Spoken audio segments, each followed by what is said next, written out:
Hi guys, and how you doing? So here we have today a whole host of bits and pieces that we have to fit to this fantastic fell blade. Now you're going to notice that there's a few differences to the original one we did, like these bits have been replaced, and if I take the turret off, with the traditional pieces, because originally when I got it I was missing these bits at the front, and you'll notice the track's pulled in slightly at an angle, which there's nothing I can do about it because these bits are slightly smaller than these bits. And plus, you know what, I just wanted to get on with it, and this is Harry's tank, and we're going to be painting this up in World Eater colours, which is going to be fantastic. So what have we done so far? We've prepped the tank as much as we possibly can.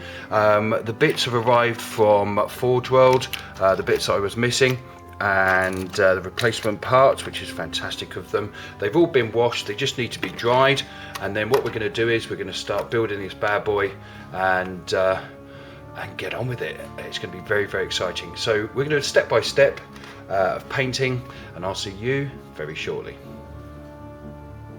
Hi guys, and welcome back. So we've gone from the resin to the base coating, and I've got to say I've thoroughly enjoyed this.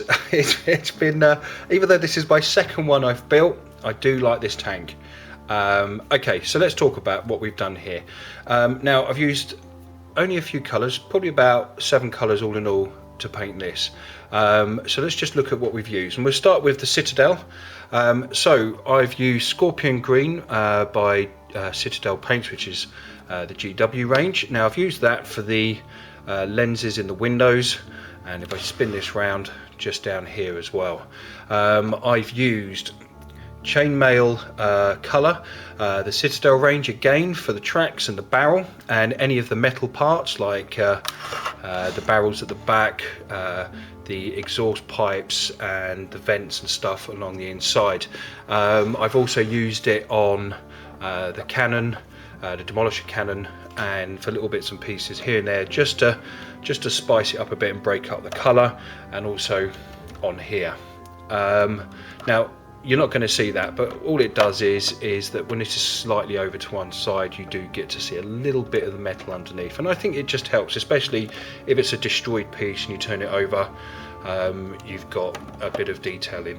Okay, so we've used for the gold. Now this was different for me because I'm not a huge fan of this, but I've actually enjoyed painting with it, and it is the Golden Gryphon, and it's by GW Citadel range paints, and I've got to say it gives it a nice colour. Now I've kind of copied this exact pattern from the Forge World website, so if I just spin this round, and maybe if I move some lights about, which will help, you can see, so that's the colour scheme.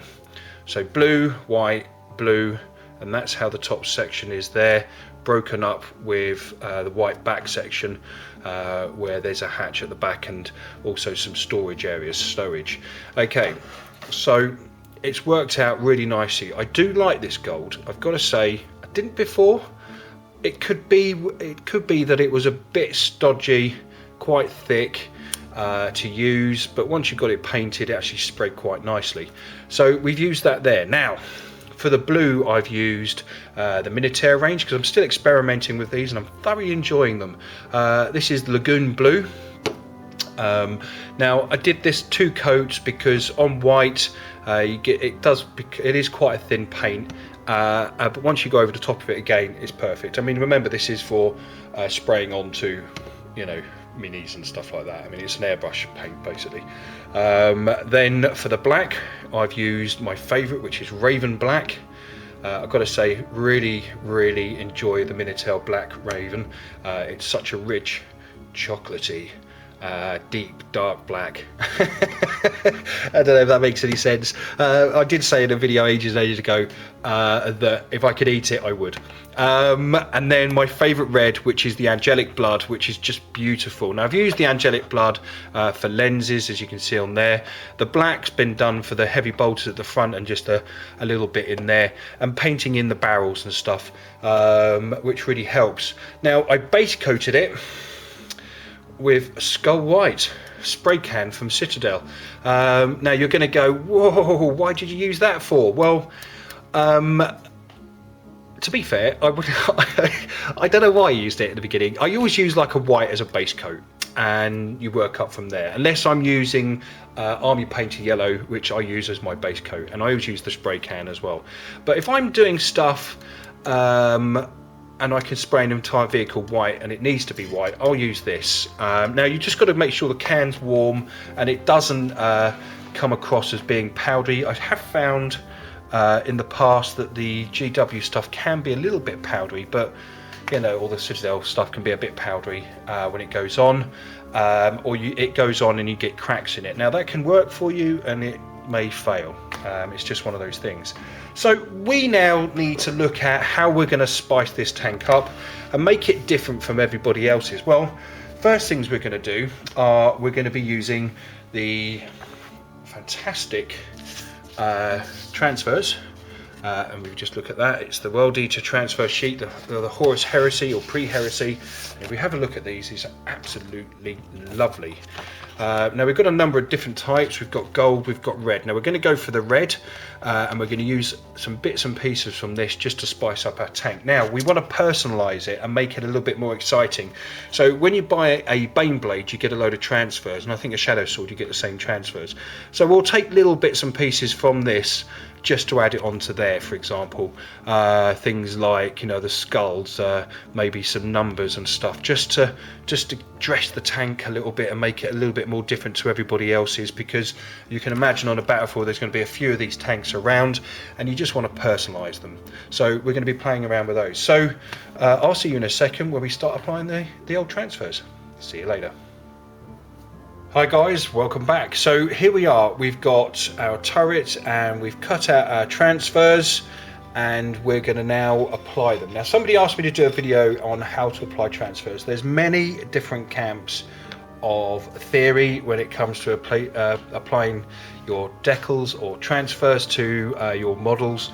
I like to use the Templars Crusade method of hard coat as a base, and then you apply the transfer over the top, and then that seals it in place. You just put a little bit of hard coat over the top of that. Okay, and I also like to use my traditional fantastic tool of a cotton bud, which always helps. Okay, so let's do some transfers. Now we're going to take our turret, we're going to take hard coat. Now you can buy some fantastic stuff, liquid decal or transfer sealant or glue or whatever you want to call it, that holds it all into place. I, on the other hand, are quite cheap and always look for methods and other things that will basically help me get the job done, as well, you know. Okay, so what we're going to do is, now this is going to be really tricky because I'm looking for the camera while I do it. Now we're going to give it the name of the Dominator. For me, this tank is all about domination, which makes me giggle. So let's just adjust that slightly. And this is where it all goes terribly wrong.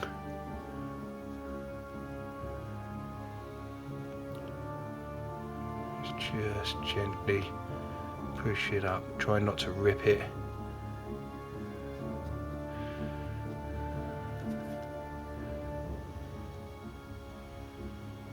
Okay, so that's that stuck in place. We're going to scratch that up later as well, which will be good. Okay, let's get the next transfer on. So it also needs a number. So I like using this stuff because, like I said, it's cheap, like the budgie.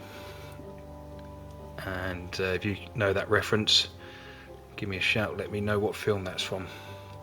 Okay, so we're going to give it a number, and that's going to go just there. Now what we can do is we'll just move that into place so we're happy.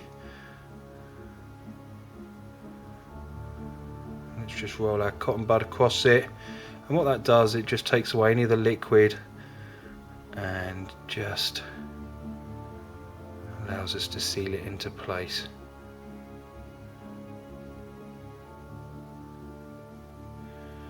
I'm looking at this from an angle.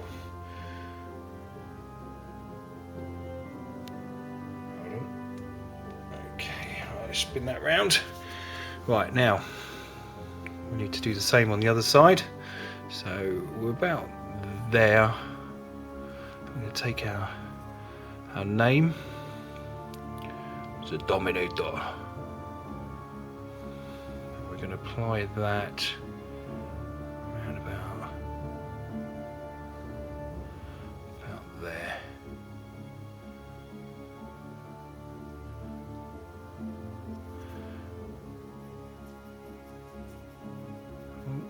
There we go, see, that's what happens if you're not too careful.